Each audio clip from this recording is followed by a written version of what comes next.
تقوا څه شي ته وایي ځکه فهم د خبرې دا د هر څه نه مخکې ضروري دی چې پښتو کې او فارسي کې د پرهیزګاري وایي کتاب او سنت کې ته تقوا وایي د دې معنی څه ده نو مشهور عالم دی طلق ابن حبیب د هغه نه د پرهیزګاري داسې معنی نقل ده چې پرهیزګاري دې ته وایي ان تعمل بطاعة الله على نور من الله ترجو ثواب الله وان تترك معصية الله على نور من الله تخاف عقابه چې پرهیزګاري دې ته وایي چې ښه کارونه کوي خو علم لري چې دې ته ښه وي او دې ته بد وي او په کم نیت باندې کوي ښه کارونه په دې نیت کوي چې الله ماله ثواب راکړي او ګناهونه پرېږدي خو علمي رڼا لري او ګناهونه ولې پرېږدي باعث په دې باندې څه د الله د عذاب نه یریږي امام ذهبي مشهور عالم دین دی د اسلام د تاریخ او د حدیثو امام دی هغه د طلق ابن حبیب د دې عبارت صفت کړه دی چې ابدع و اوجز ناشنا خبره کړه ده په لنډ الفاظو کې ډېره جامع خبره کړه دي ته ایجاز وایي ځکه دا ویلي دي چې پرهیزګاري ګوره بغیر د عمل نه نشته پرهیزګاري دې ته وایي چې اعمال بکې موز بکې روژه به نیسي د مور او پلار تابعداري بکې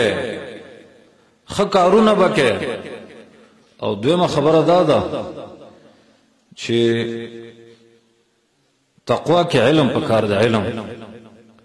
ځکه پرهیزګاري دا به د علم نه وي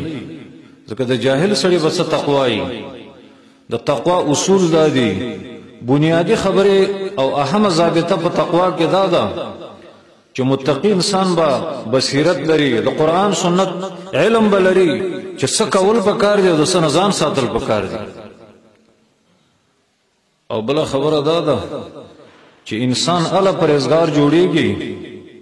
چې د نیت د الله رضا وي ځکه کو سره مشهور بزرګي خدا خ کارونه چې کوي او د ګناهونو نه ځان ساتي د الله رضا د پر نه کوي نیت دای چې خلک زما صفات وي څومره لوی بزرګ دی دا خپل څومره کنټرول ده او دا څومره ذکر او تلاوت کوي نو د تقوا کې کمی ده ځکه دغه هغه بنیادی خبره نشته چې هغه اخلاص ده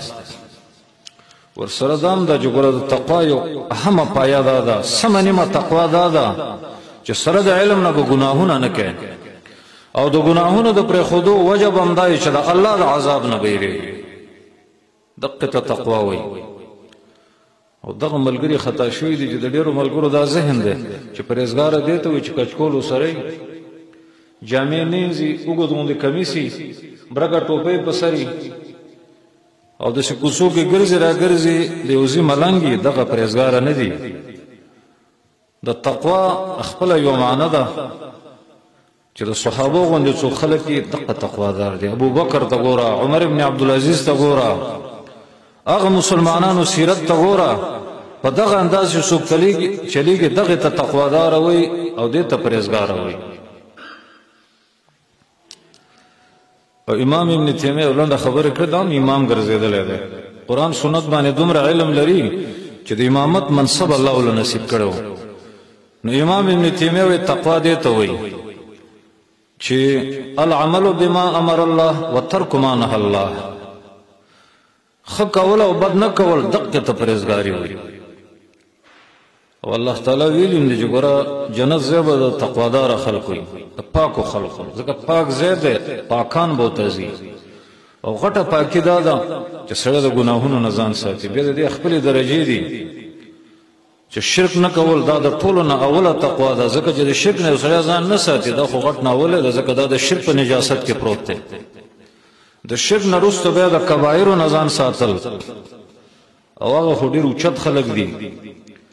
چې د نورو ګناهونو د کفر سره سره د شکی سینه ځان ساتي د شکی شینه الله دې مونږ کې داسې تقوا پیدا کړي